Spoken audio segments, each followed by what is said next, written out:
एक मछुआरिन गुजरी। रानी थी, सो आवाज सुनकर खिड़की से झांककर मछुआरिन को अपनी लाई मछलियां दिखाने के लिए ऊपर महल में बुलाया।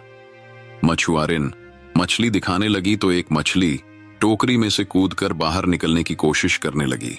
रानी ने पूछा, यह नर है कि मादा? मैं तो मादा मछली लेना चाहती हूं। यह सुनकर मछली जोर जोर से हंसने लगी।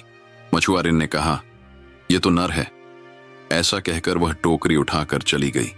क्रोधित रानी अपनी कोठी की ओर चली आई। शाम को बादशाह ने आकर देखा कि रानी को किसी ने नाराज कर दिया है, सो वह अनमनी बैठी है। बीमार हो क्या? बादशाह ने रानी को गले लगाते हुए पूछा। रानी ने रोते हुए कहा, बीमार तो नहीं हूं, पर एक मछली की अजीब हरकत के कारण बहुत परेशान हूं। एक मछुआरिन यहां पर मछली बेच रही थी। मेरे यह पूछने पर कि यह नर है या मादा, मछली बड़ी बदतमीजी से ठहाका मारकर हंसने लगी। राजा ने कहा, हमारी रानी पर हंसे? एक मछली की ऐसी हिम्मत, नामुमकिन। तुमने जरूर कोई सपना देखा होगा। रानी ने कहा, मैं मूर्ख नहीं हूं, मैं आंखों देखी और कानों सुनी बात कर रही हूं। राजा ने कहा, आश्चर्य की बात है, पर फिर ऐसा जरूर हुआ होगा। मैं इस बारे में पूछताछ करूंगा। दूसरे दिन राजा ने अपने मंत्री को पूरी बातें बताई जो उसने रानी से सुनी थीं।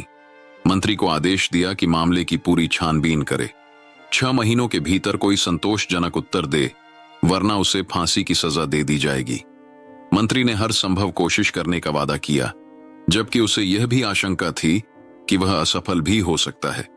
5 महीनों तक मंत्री मछली के हंसने बाबत छानबीन करता रहा। विद्वानों और पंडितों को बुलाया तो जादूगरों से भी सलाह मशविरा किया, पर कोई भी हकीकत की तह तक नहीं पहुंच सका। जैसे जैसे दिन बीतते जा रहे थे, वैसे वैसे मंत्री बेचारा चिंता में घुलता जा रहा था। वह राजा के स्वभाव से भली भांति परिचित था। उसे अच्छी तरह पता था कि राजा उसे माफ नहीं करेगा। अब उसे यह डर सताने लगा कि कहीं राजा उसके बेटे को भी न मरवा दे, इसलिए अपने बेटे को यात्रा पर भेज दिया। इस प्रकार चलते चलते मंत्री के बेटे को एक बूढ़ा किसान मिला। वह किसी गांव की ओर जा रहा था। मंत्री के बेटे ने किसान की बातों के जवाब में कहा कि वह भी उसी गांव की ओर जा रहा है जहां वह किसान रहता है। फिर तो दोनों मिलकर आगे बढ़ते रहे। दिन गर्म था और रास्ता लंबा, इसके अलावा थकावट भी थी। मंत्री पुत्र ने कहा, आपके विचारानुसार क्या यह ठीक नहीं होगा कि कुछ दूर तक हम दोनों एक दूसरे को उठाकर आगे बढ़ते रहें? बूढ़े किसान ने सोचा कि यह तो कोई बेवकूफ इंसान लगता है। भला हम दोनों एक दूसरे को कैसे उठा सकते हैं? किसान ने कोई जवाब नहीं दिया। फिर वे दोनों एक खेत के पास से होकर गुजरे। फसल तैयार थी और 2-4 दिनों में कटने वाली थी। हवा के झोंकों पर पीले रंग की झूमती बालियों की फसल ऐसे दिख रही थी जैसे कोई सोने का सागर हिलोरे मार रहा हो। मंत्री के बेटे ने किसान से पूछा, यह फसल खाई हुई है या बची हुई है? मंत्री के बेटे की बात न समझ सकने के कारण बूढ़े किसान ने कहा, मुझे पता नहीं। कुछ दूर चलते चलते दोनों यात्री एक जंगल से गुजरे। मंत्री के बेटे ने जेब से चाकू निकालकर बूढ़े को देते हुए कहा, मित्र, यह लो, इसके बदले 2 घोड़े ले आओ, पर इसे भी वापस लाना मत भूलना, क्योंकि यह बेहद कीमती है। बूढ़े ने व्यंग्यात्मक हंसी हंसते हुए गुस्से में चाकू वापस कर दिया। मंत्री का बेटा यह देखकर चुप हो गया। वे दोनों पैदल चलते हुए काफी दूर निकल आए। यहां से बूढ़े किसान का घर पास में ही था। वे दोनों बाजार से गुजरकर मस्जिद में गए, पर किसी ने भी उनका आदर सत्कार नहीं किया और न ही किसी ने उन्हें अंदर आकर बैठने को कहा। मंत्री के बेटे ने ठंडी सांस भरकर कहा, कितना बड़ा कब्रिस्तान है। बूढ़े ने मन ही मन कहा, इस जवान की बातों का अर्थ क्या है? कुछ पता ही नहीं चलता। इतनी सारी आबादी वाली जगह को यह कब्रिस्तान क्यों कह रहा है? वहीं से ये लोग फिर आगे बढ़े। उनका रास्ता एक कब्रिस्तान से ही होकर जाता था। बुलाया और उन्हें रोटी दी। इस पर मंत्री के बेटे ने कहा, कितना अच्छा शहर है। बूढ़े ने सोचा, यह जवान तो निश्चित ही पागल है। कब्रिस्तान को शहर कह रहा है और शहर को कब्रिस्तान। पता नहीं आगे और क्या क्या कहेगा। शायद पानी को जमीन और जमीन को पानी कहेगा। जहां अंधेरा होगा वहां रोशनी कहेगा और रोशनी को अंधेरा कहेगा। पर फिर भी बूढ़े ने कुछ कहा नहीं। दोनों को कब्रिस्तान के पास बह रही नदी को पार करके गांव पहुंचना था। नदी के पास पहुंचते ही बूढ़े ने जूतियां उतार कर नदी पार की, पर वजीर के बेटे ने जूतियां पहने ही नदी पार की। बूढ़े ने मन में सोचा, ऐसी कठिनी और मूर्खताओं से भरा पागल मैंने इससे पहले कभी नहीं देखा। पर तब भी उसने अपने साथी को पसंद ही किया, ये सोचकर कि घर चलकर ये मेरी पत्नी और बेटी का अच्छा मनोरंजन करेगा। बूढ़े ने घर के पास आने पर उस युवक से कहा, जब तक चाहो मेरे घर में रह सकते हो, यहां तुम्हें किसी प्रकार की कोई तकलीफ नहीं होगी। मंत्री के बेटे ने उत्तर दिया, इसके लिए आपकी बहुत बहुत मेहरबानी, पर पहले जांच करके मुझे यह बताएं कि आपके घर की कड़ियां मजबूत तो हैं ना? बूढ़ा उसे बिना कोई जवाब दिए हंसता हुआ घर के भीतर चला गया। बूढ़े किसान ने घर वालों से कहा, सामने वाले बाग में एक व्यक्ति बैठा है, वह मेरे साथ आया है। मैं चाहता हूं कि वह जब तक गांव में है तब तक हमारे यहां ही रहे, पर वह तो ऐसा मूर्ख है, जो मैं उसे राजी नहीं कर पाया। वह यह जानना चाहता है कि इस घर की कड़ियां मजबूत हैं या नहीं। किसान की बेटी बड़ी सयानी थी, उसने कहा, बाबा वह व्यक्ति चाहे जो भी हो, पर वैसा बेवकूफ नहीं है जैसा आप उसे समझ रहे हैं। वह जानना चाहता है कि आप उसका बोझ उठा सकेंगे या नहीं। किसान ने कहा, हाँ तो यह बात है, अब मेरी समझ में आया, तुम शायद उसकी दूसरी बातों को समझने में भी मेरी मदद कर सकती हो। जब हम दोनों साथ साथ चले तो उसने कहा कि मुझे उसे उठाकर ले चलना चाहिए या उसे मुझे उठा लेना चाहिए, क्योंकि आगे बढ़ने का यही अच्छा रास्ता हो सकता है। इस पर बेटी ने कहा, बिल्कुल ठीक, इसका मतलब यह था कि समय बिताने के लिए आप में से किसी एक को दूसरे को कोई कहानी सुनानी चाहिए। बूढ़े ने आगे बताया, हाँ इसका अर्थ यही है। फिर जब हम एक फसल के पास से गुजरे तो इसने पूछा, यह खाई हुई है या बची हुई? बेटी ने पिता को इसका मतलब बताते हुए कहा, बाबा साईं, आप इसका मतलब भी नहीं समझ सके। उसने तो सिर्फ यही जानना चाहा था कि किसान पर कोई कर्ज है या नहीं, क्योंकि अगर खेत का मालिक कर्जदार है तो खेत की उपज खाए हुए के बराबर है, यानी वह कर्ज के बदले ही चली जाएगी। बूढ़े किसान ने कहा, बराबर। एक जंगल से गुजरने पर उसने मुझे एक चाकू देते हुए कहा, इसके बदले में 2 घोड़े लेकर आओ और चाकू भी लौटा लाना। बेटी ने कहा, बाबा रास्ते में किसी की मदद के लिए 2 मजबूत लाठियां 2 घोड़ों के ही तो बराबर हैं। उसने तो 2 लाठियां काट कर लाने के लिए कहा और चाकू सावधानी से रखने के लिए ही कहा था।